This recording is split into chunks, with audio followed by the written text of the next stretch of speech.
Okay, so this one is called The Nature of Destiny. And in this one, I'm going to go a bit deeper than I normally do, and share with you some of the perspectives that I've been fortunate enough to be able to observe and experience. Most people would access these states of consciousness through meditation. I'm fortunate enough to be able to, it is a state of meditation that I go into, but it's not a big process that I go through to get to it. It's just,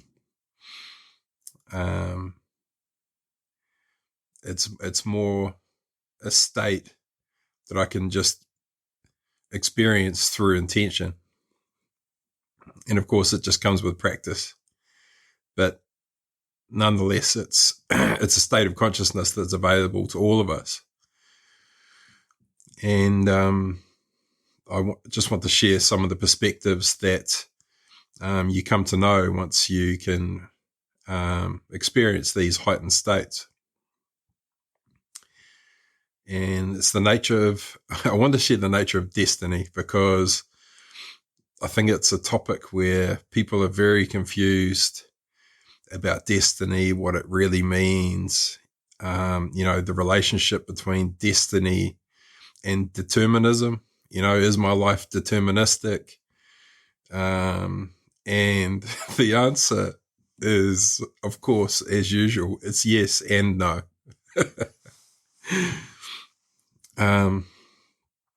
So the nature of this universe particularly is that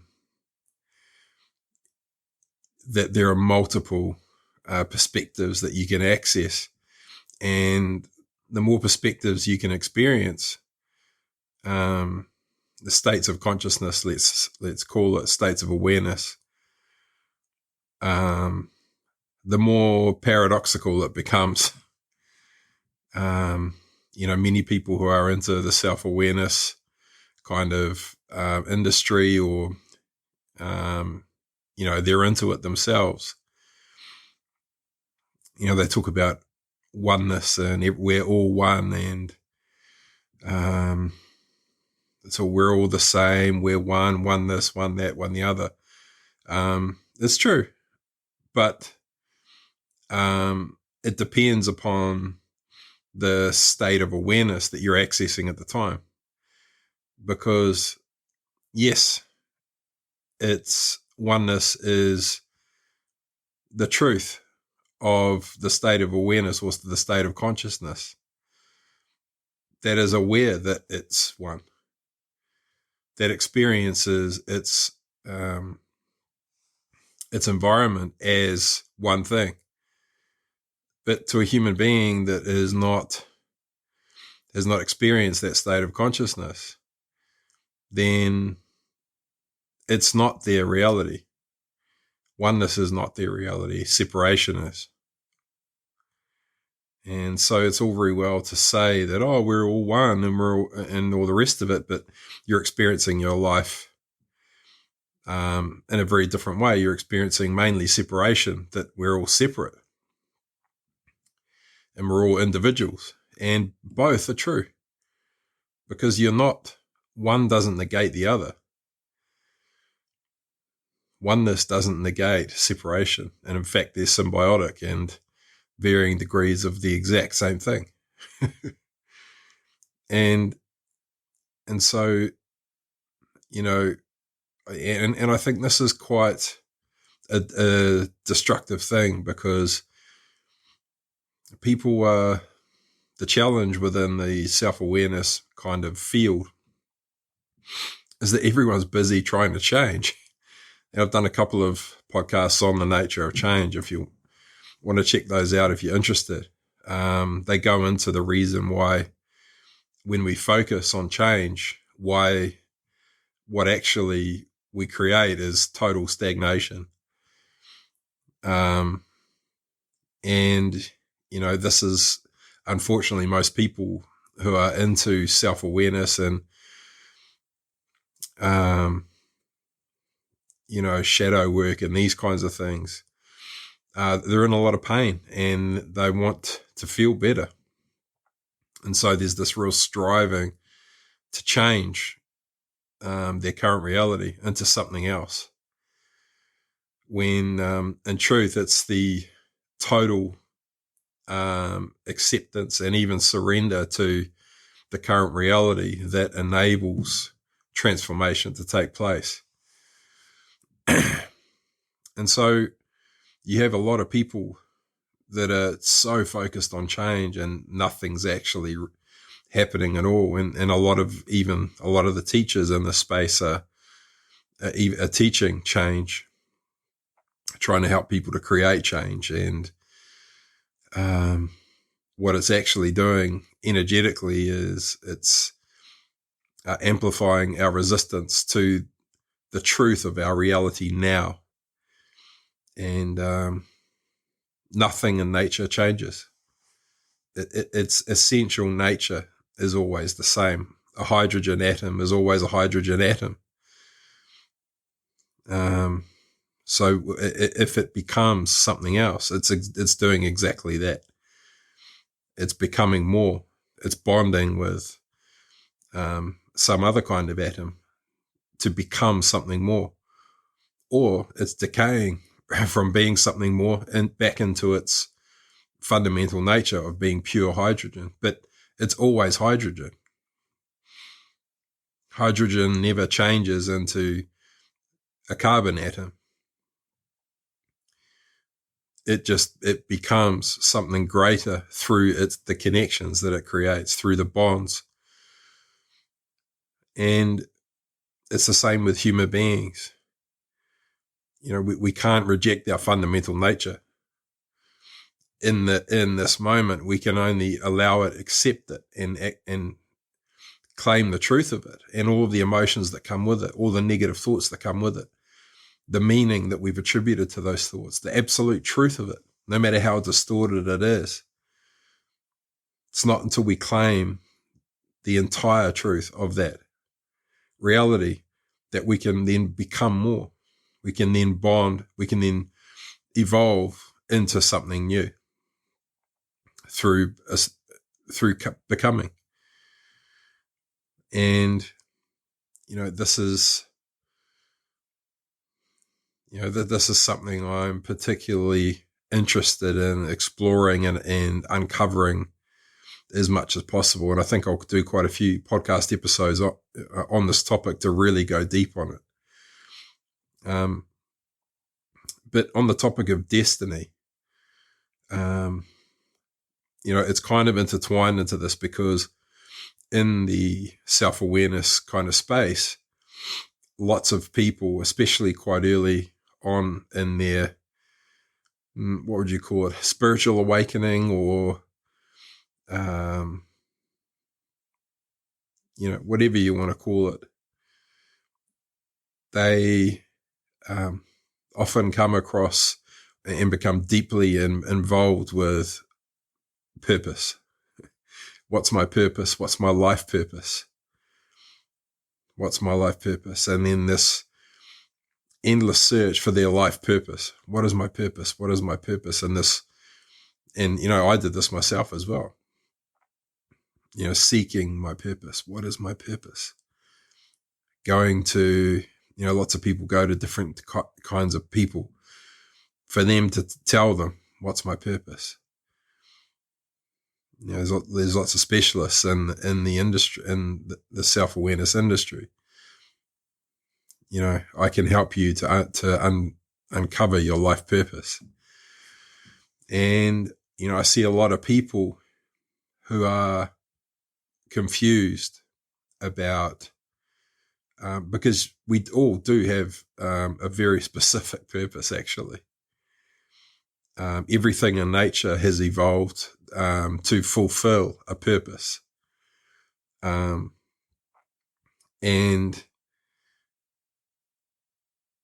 But people get confused between, they're confused with how, what created them, what are they meant to be doing? What are their gifts? What are they good at? What is my destiny? And so I really want to bring some clarity to this, because once you experience heightened states of awareness, then you actually come to learn how this works, and you come to understand it really well. And I apply it in my daily life as well, because I understand how it works now. So let's say, I'll use a metaphor of my daily life. So at the moment, I'm one of the projects I'm involved with is we're about to start scaling it. Scaling means, we've tested it, it works. It's a software platform, and scaling it means we're getting all the servers and everything ready to make it go viral, so that we can advertise it, people can subscribe, and in the same way that word of mouth can go viral, then the software platform can go viral, and people can help themselves, and we go into different countries and all these kinds of things. And so I'm, I call it disentangling myself, in order to initiate this project and get it to this point of what we call a minimum viable product. I've been completely entangled in pretty much every aspect of the business.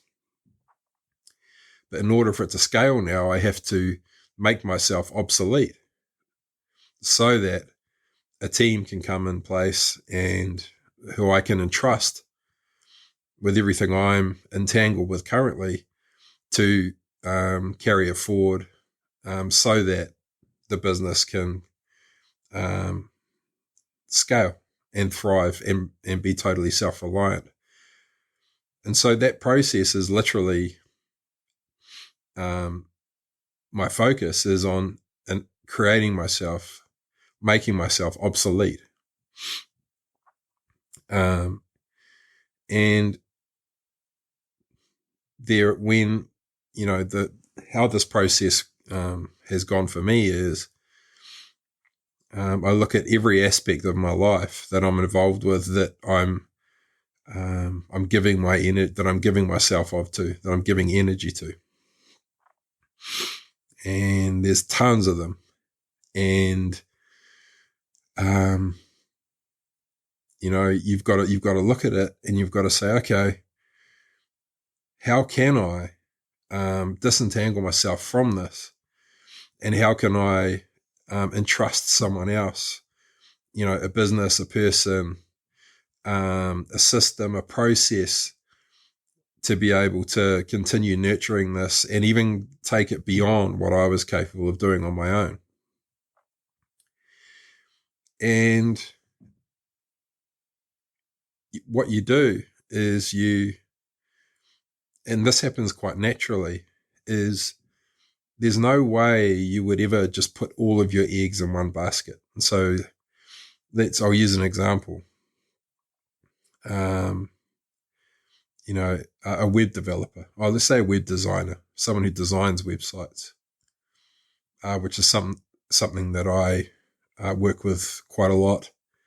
I work with lots of different web designers, and you would never go to just one web designer, even if you knew that the greatest potential existed with this one web designer. You still wouldn't just go to that web designer and just say, yep, this is the one that I want. This is the solution. And I'm just going to entrust this person because there are so many other different people, so many other different options. But more importantly, this person may not be inspired by the project. Something could happen to them. They could get hit by a bus. They could decide, wake up one morning, want to be a florist. They're a human being. They have free will choice. And so there's just no way you would ever just put all of your eggs in one basket and just say, yep, this is how it's going to go. Because you cannot control human beings, nor would you want to. And so we, within our team, we call this entrustment. And this, what entrustment means is that when you hand something over to someone, they're free. They're free. You are entrusting them to take what you've created and to put their spin on it, to imbue their creative talents, skills, but also to embrace their any mistakes that they may make. And so we, our culture is extremely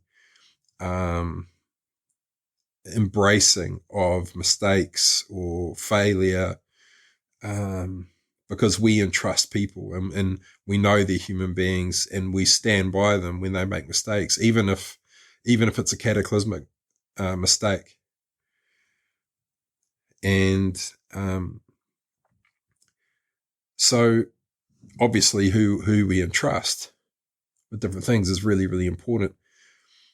And so in this scenario with web developers, there's, I've got 5 web developers around me in my orbit. It's like and I do think of it like a cloud of electrons that are all, buzzing around, existing like the potential to become something and solidify a bond. And, that's what it feels like. And I like to create that kind of environment around me where I'm never totally dependent on one choice. I'm never hamstrung because of lack. I'm always creating an environment that is abundant in terms of my choices, how I want to express myself, how they may want to express themselves. And, it's everyone's open to being surprised and delighted with what arises, rather than trying to control everything to exactly how we want it to be. The surprise and the delight is one of the best things about entrusting someone, and without trying to control them, is they always surprise and delight you with things that you never could have conceived on your own, because their genius is allowed to arise. They're not being pressed or manipulated into doing something your specific way. So in order for this to work, you also have to be a master of scoping but more importantly, articulating your vision, sharing your desires, revealing the vulnerabilities, and then entirely entrusting someone. As long as all those things have been exposed, we'll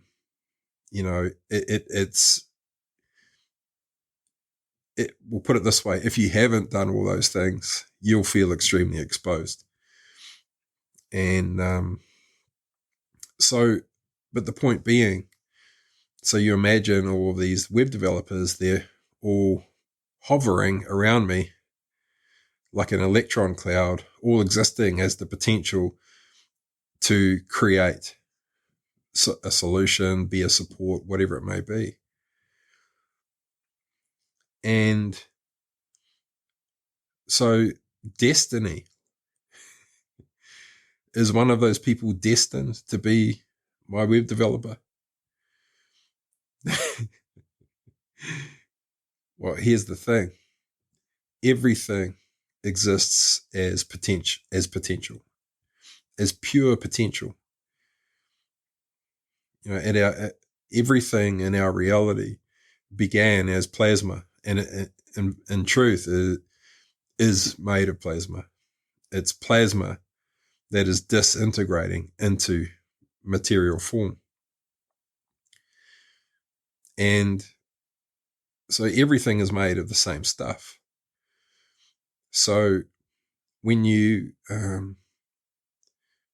look at consciousness and the state of awareness that exists, that is aware that not only that it is the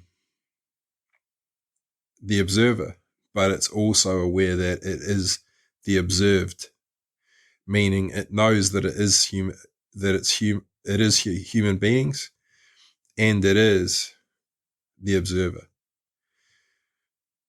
It is aware that it is the state of consciousness that gives every human being all of their thoughts. You could call it the higher mind.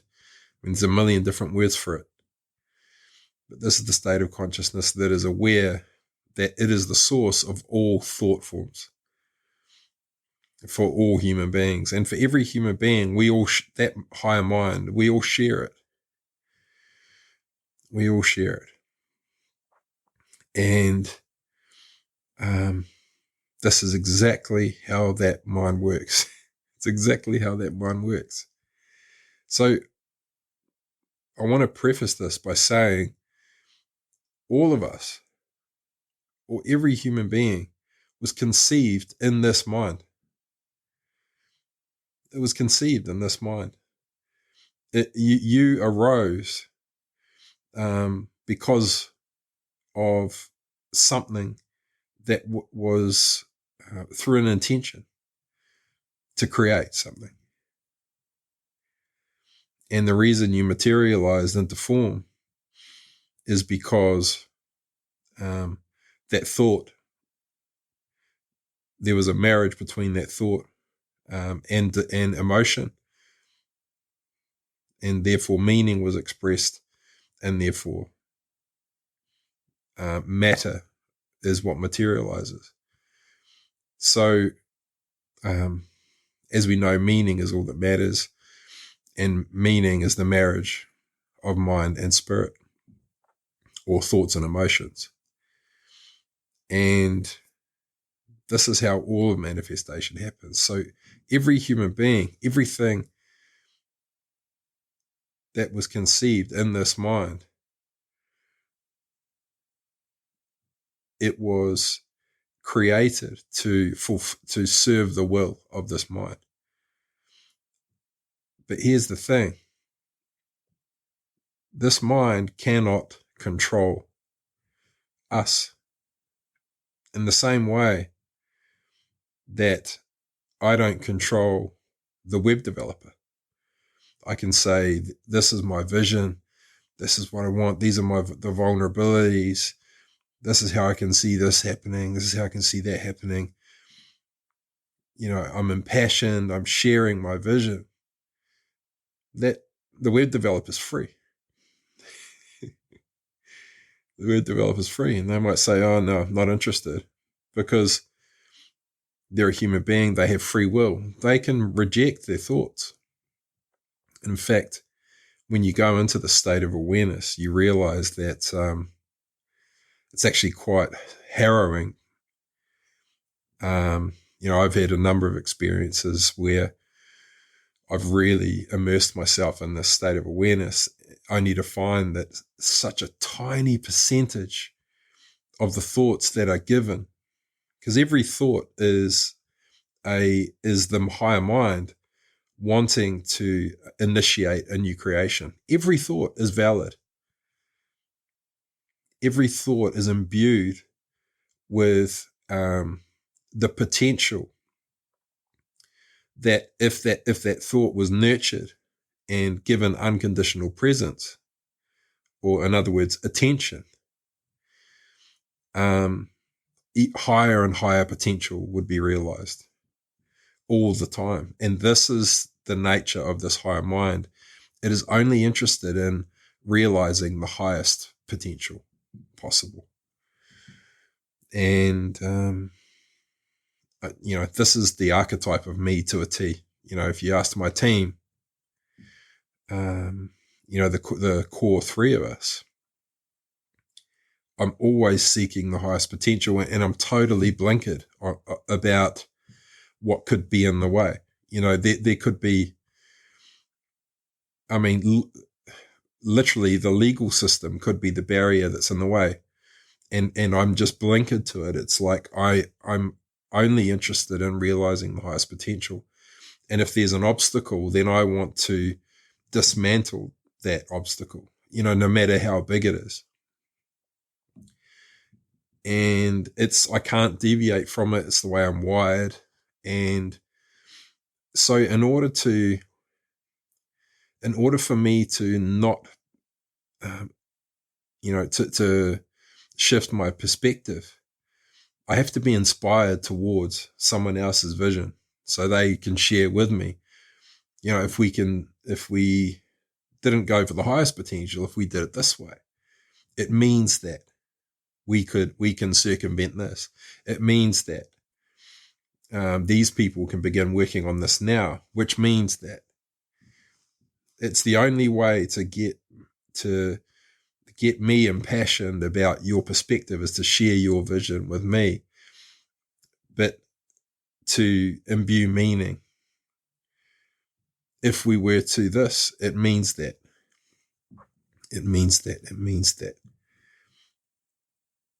And this is exactly how it works with the higher mind. The higher mind has no control over human beings, even though every human being began as a thought in this mind, was conceived as a thought in this mind. And this mind, and this is the harrowing thing, it conceived of you with a potential for you of what you can become. It is hyper aware of what you can become. It can see it in intricate detail. It can see it. It can read the potentialities, and these potentialities are like streams of energy. It can call them up. It wants to see the highest potential for this human being. It wants to see the next highest potential. If this human being makes this choice, what would the highest potential be then? And it can see all of these things. It's like, it's omnipresent. It's omnipotent. It's present there because it's just one thing. It's just in a control center. And so here you have a scenario where, and this percentage will blow your mind. And this is very loose, obviously. You can't measure it, but I've had an experience myself and seeing the percentage of thoughts that are actually received and nurtured by human beings. It's so minute. It is so minute. And human beings are realizing the tiniest speck of their potential. And from the perspective of this mind, the unrealized potential of all of its creations is devastating. It's devastating. Human beings reject thoughts because they have free will, and they're just constantly rejecting all these thoughts. And all these thoughts contain creations that hold the greatest fulfillment for that human being. But because we're so afraid of negativity, we think it's this big bad thing, and we're so afraid of our shadows. When this mind brings us a thought that's negative, we run away from it rather than immersing ourselves in it, because our greatest light is contained within the darkest shadows. The joy that we want, the exaltation that we want, is actually underneath. When you sink into a negative emotion, it's right at the bottom.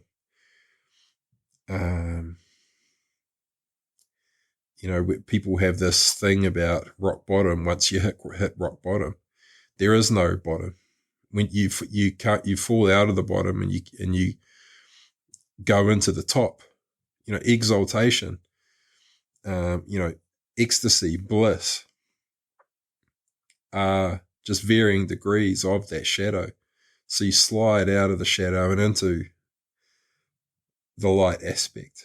So, that's the one thing I wish that if I could,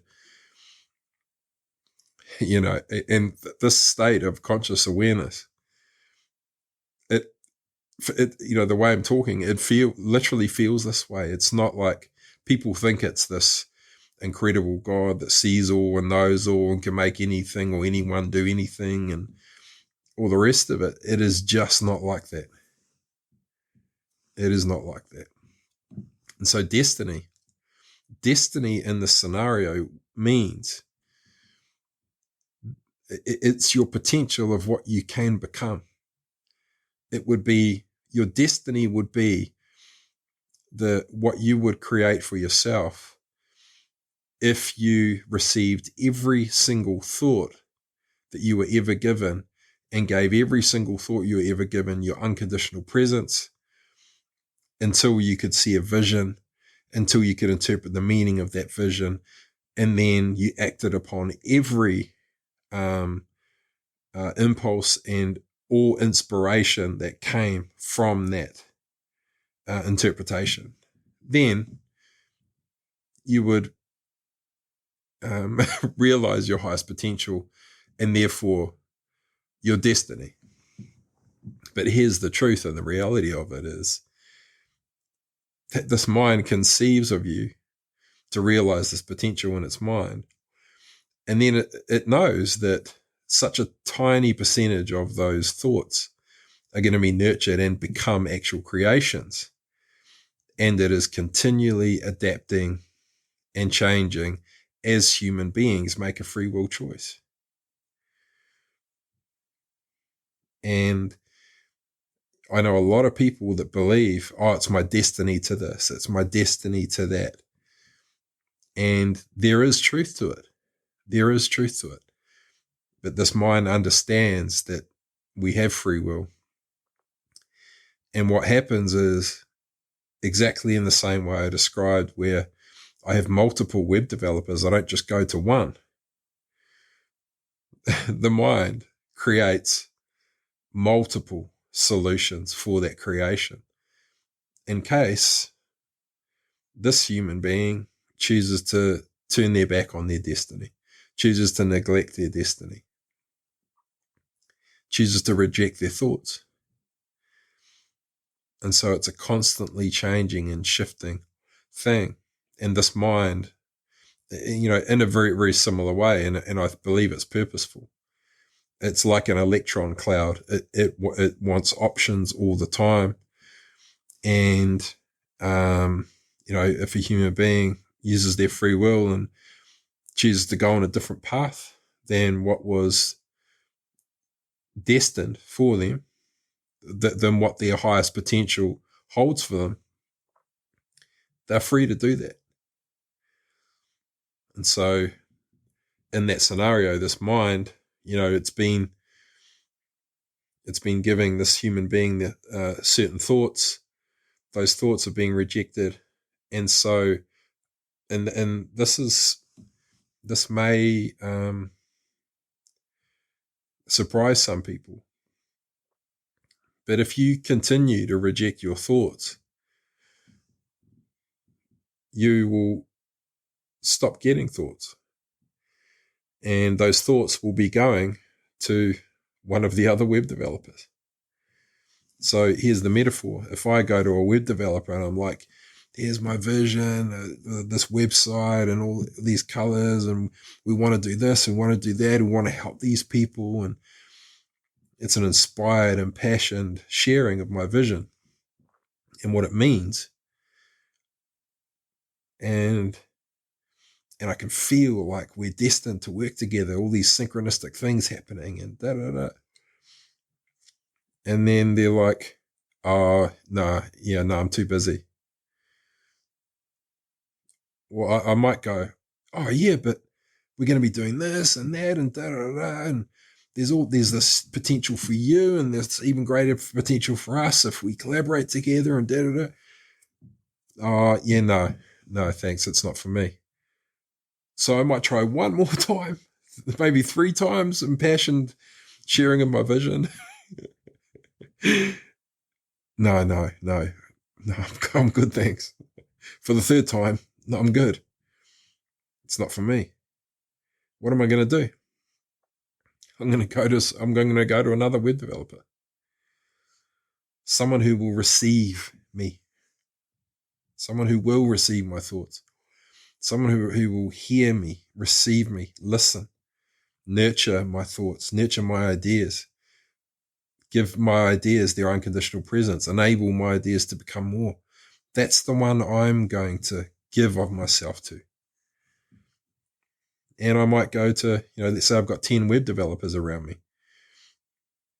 I might go to 8 of them, and maybe the 9th one is the one. Because all of those web developers have free will. All of them had the potential to create something magnificent with me. But only one of them chose to explore that potential and move towards it. And that's the one I go with. And that's the one I just give of myself to. The more they receive me, the more they hear me, the more they give my ideas their presence and attention, the more it appreciates. And so we're off to the races. And whether you like to hear this or not, this is exactly how it works with your higher mind, with the greater part of your mind. If you reject your thoughts and you think you've got some destiny and you're a chosen one, there is truth to that. You are a chosen one. But if you reject your thoughts, you will be abandoned. And I mean, it will be the best way I can do to convey this, to help you understand this, is that this mind, it is utterly fixated and obsessed with realizing higher potential. And it's its nature. It's like a shark. Well, no, it's not like a shark, but the nature of a shark is it's a hunter, it's vicious, it's savage. You don't expect the shark to be tame and, nurturing and cute and cuddly, because that's not its nature. The nature of this mind is that it is only interested and concerned with realizing higher and higher potential of what it can become, perpetually and eternally conquering the environment so that it can realize higher and higher potential. It is aware that a human being is an extension of it, that human beings are an expression of what it is, and that its essence is contained within a human being. Nonetheless, it is hyper aware that in order for it to be surprised and delighted with its creations, then human beings have to be free, or they at least have to experience their life believing that they're free. The truth is they are free. But this greater part of them is literally a part of them, but most of us are just unaware of it. We think our thoughts are our own. And we do have a lower mind, but I don't want to complicate that right now. But so to any of you out there that are listening that think that find yourselves thinking all the time, you always got thoughts, cycling thoughts, you're probably meditating to try and get rid of the thoughts, to stop thinking all the time.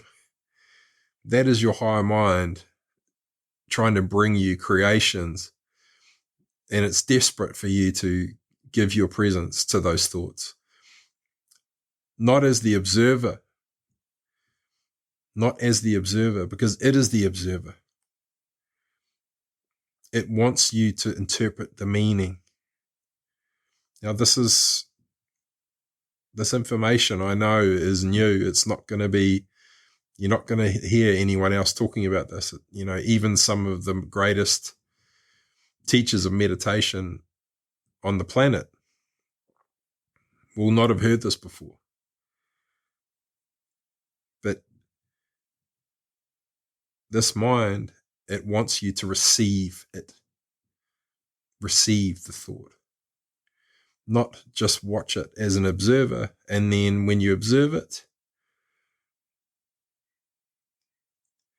it just disappears. And your mind becomes still. And that's great. If you're wanting to meditate, it's fine, no trouble. You meditate if that's what you feel like you need to do. But I'm trying to help you understand that if you're continually trying to reject your thoughts and you're not interpreting them because they're negative, or you're too afraid of them, then you are turning your back. I mean, you are really nullifying your potential in really profound ways, because there is no destiny that just arrives if you do not receive your thoughts.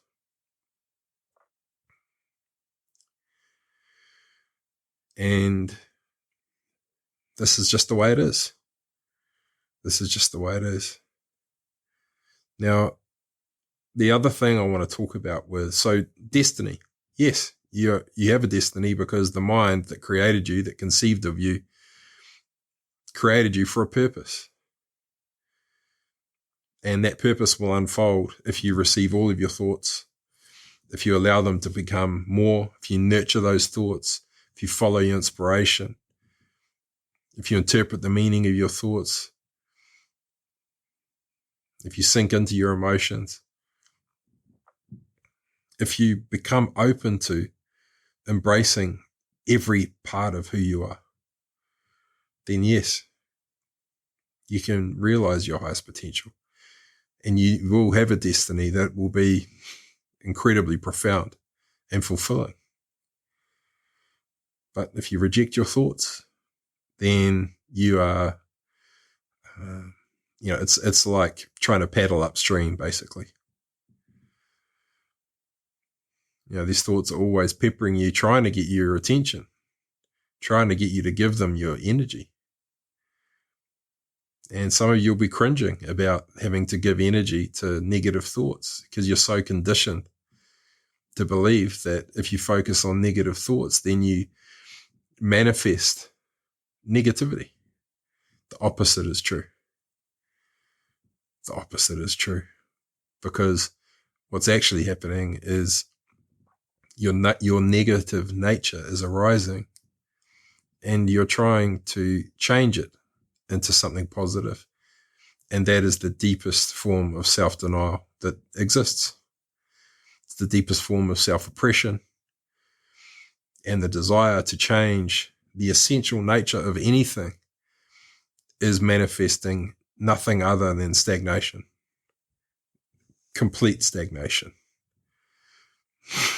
Because you have to reconcile these parts of yourself to step into your power and to experience the part of you that is pure light, that is your ultimate power that's hidden. It's hidden within your shadows. So, yes, you have a destiny, but you have to choose it. You have to choose it. And you can choose not to step into it. But it shifts and it changes. And so you can choose not to explore this potentiality, make some different decisions, the mind is still adapting to you and giving you thoughts that are in alignment with the highest potential based on the choices you're making. This is always happening. And you're never abandoned in that regard. The mind is always going to work with you wherever you're at. But from its perspective, let's say there was a huge project and it conceived of you to be a key component of this project. But you rejected, let's say, the key inspirational thoughts as this project was arising, and you were just rejecting them relentlessly for years on end. At some point, the mind is going to go to another web developer and utilize a different developer. But so you will no longer receive inspiration for that project. But the mind adapts, and what it does is it'll give you thoughts that will inspire you into becoming aligned with something else that will be fulfilling for you and enable you to become more, realize even higher potential. So you're never actually totally abandoned, but you're in terms of your ultimate destiny, then yes, it's well, I can tell you that many, many, many people never step into it. And it's the hardest path is why. Because this mind wants to get there as quick as possible, as fast as possible, and it is not concerned with how painful it may be along the way. How much emotional turmoil, how much transformation is required, how much planned obsolescence there has to be, how much allowing of something to die. It doesn't care about anything like that. It just wants the highest potential. And I've had an interesting experience in my life recently with, I've got a friend who I'm really close to, and we've been through thick and thin together. And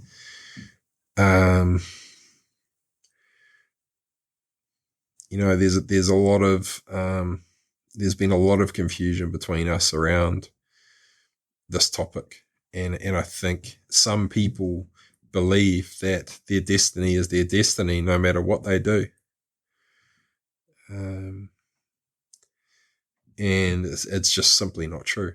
It's just simply not true. And in my own life, there are people who I'm very, very close to and who have been an integral part of my journey and of certain projects that I'm involved with. And I've been trying to, for a very long time, inspire them towards, what I can see as the highest potential for them. Because, one of my gifts is that I can perceive, I can see potential, and I can recognize the genius within people, and I can see the ways that can be utilized. And, it really is a gift and a curse, because the highest potential for someone for their life is the scariest path. And so when you can see these things, it can be incredibly frustrating, because most people don't want to walk the hard path. And myself included. I thought I did have to walk the hardest path for a very long time. But, that's a very masculine approach. And you may be able to guess what's coming, because all I'm talking about is the mind here. So what I want to do now is share with you that, there's a reason that such a small percentage of people really fulfill the destiny that was conceived for them by this mind in the beginning. So all thoughts begin in the mind. But here's the thing. Human beings are created, they're sovereign, they're free, they have free will. Same as the soul, same as the spirit. But the spirit doesn't care about conquering the environment and realizing, the highest potential and taking the fastest route. The nature of the soul is that it wants to see itself becoming. It wants to see itself becoming more. And it has nothing to do with conquering the environment. It wants to, it's the part of us that wants to be surprised and delighted. I am this. I am this. Now I am this. And it's purely about the journey and how enriching that experience is. I'm this. I'm this. And so you have this perfect blend of masculine and feminine here working together symbiotically, where you have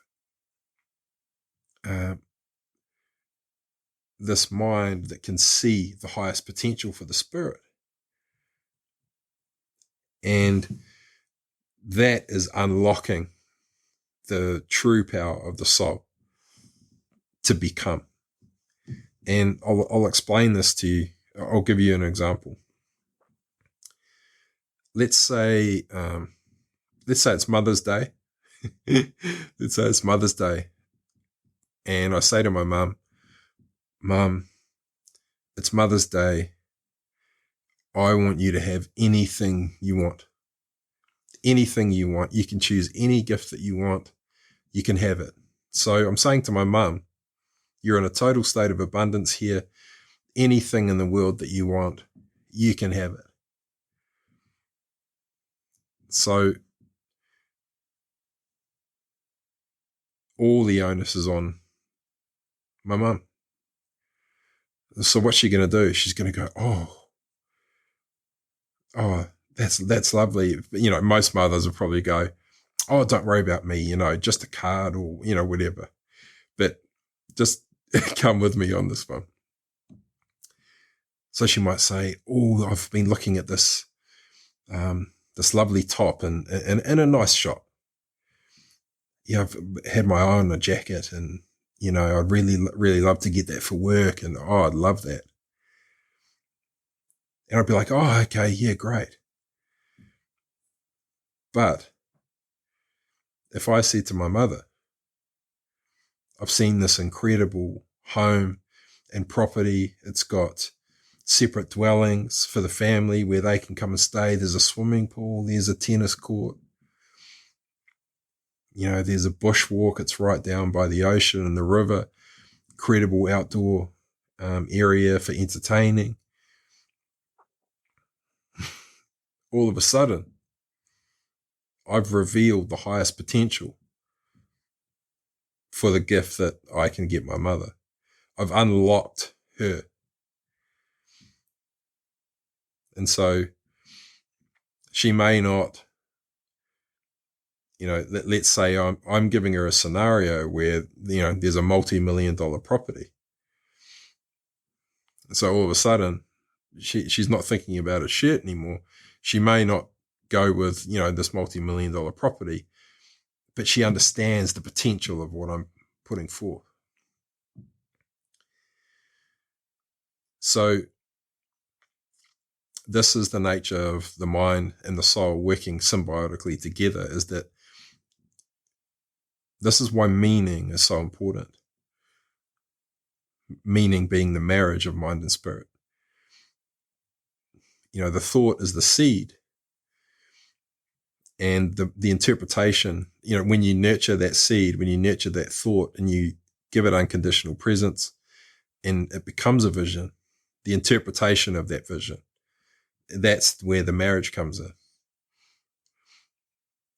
So if I share that vision with my mum about this incredible property, her interpretation of that vision may mean, oh, he's wanting me to buy me my dream home. And so then she starts imagining her dream home, what she really wants.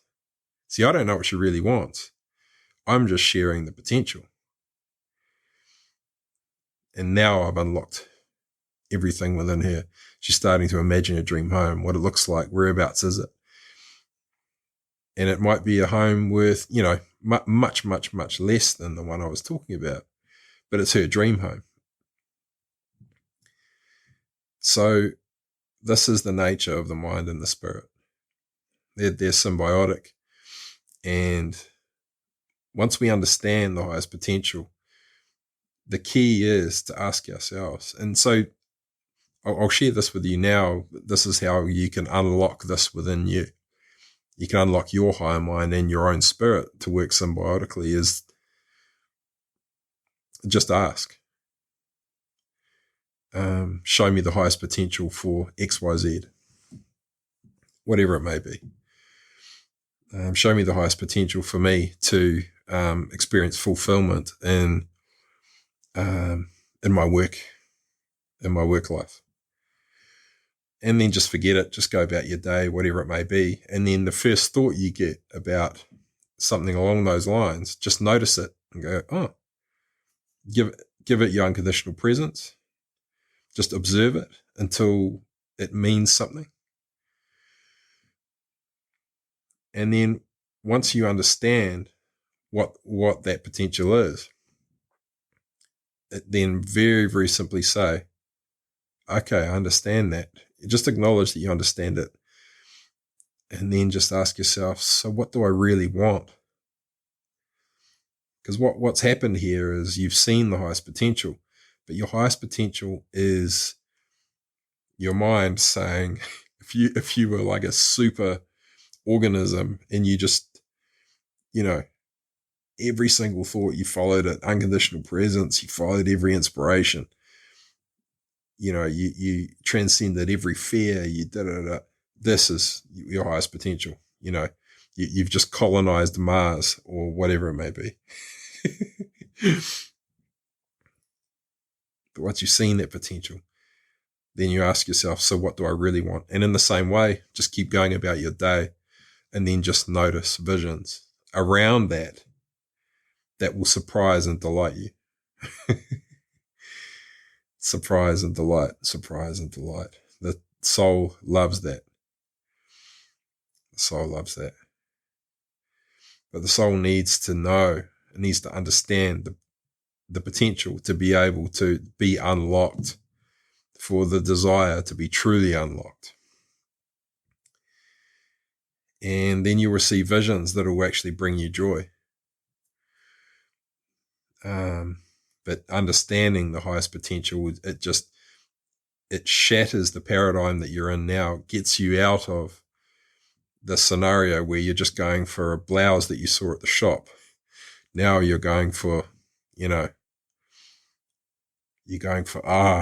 I see the potential now. This is what I want within that potential. But, no buts. This is how to create joy in your life.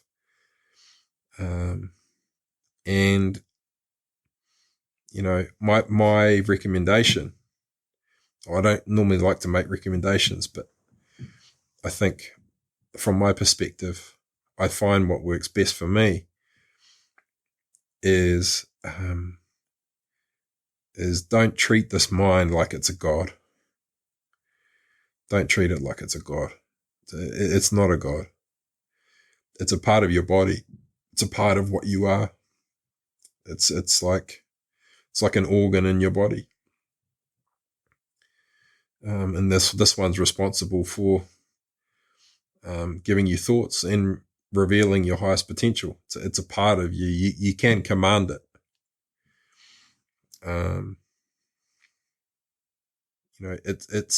Its state of awareness is aware that it is you. you have the ability to become aware that you are it as well. It'll probably begin through meditation, but you can become that state and embrace it in your day-to-day life as well. And in the beginning, you might feel like you have to have reverence, or like you're asking it, oh, can you show me? I'd be really grateful if you'd show me my highest potential, blah, blah. But eventually you'll just be like, show me my highest potential for da, da, da.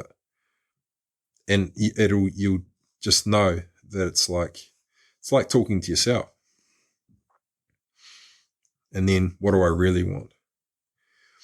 And, I think the thing, like for me, what I found is that it lifted such a huge burden. All of a sudden, I'm not trying to figure out everything on my own. It's like I'm using the organs within my body.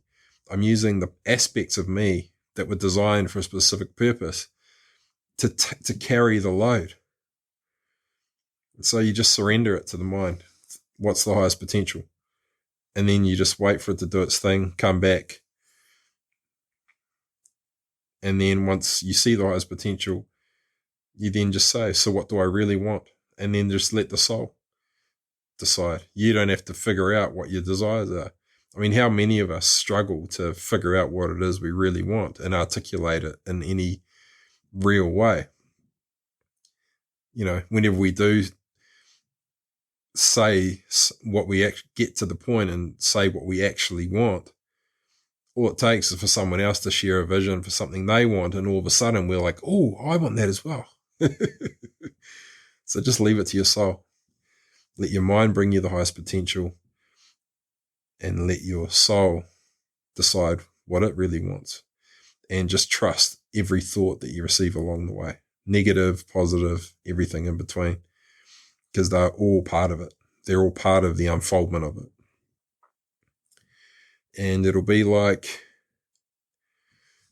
the higher mind is doing the job of being the visionary, and the soul is doing the job of revealing the desires for you.